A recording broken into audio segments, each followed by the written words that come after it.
একটা দেশের স্বাভাবিকতা, নিরাপত্তা সব মিলাইয়া আমাদের সবার সাথে সম্পৃক্ত, সবার সাথে, আমাদের সবার সাথে।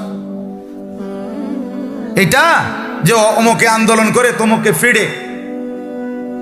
তারা বুঝুক আমরা কোনো অসুবিধা, আমি তো বাইতে আছি না, বিষয়টা এমন না। আমি আজকেও মাদ্রাসায় বলছি, এখানে আসবার আগেও আমার মাদ্রাসায় ফোন দিয়ে বলছি যে হেফজখানার ওস্তাদদেরকে, আমার নাজেম সাহেবকে বলছি যে হেফজখানার ছাত্র ওস্তাদদেরকে আবারও বইল, ঘুমের আগে যেন অবশ্যই এক খতম আলাদা কোরআন শরীফ পড়ে, এই কয়দিনে পড়তেছে, দোয়া করে যান, দেশ স্বাভাবিক হওয়া। আমি রাজনীতির হিসাব,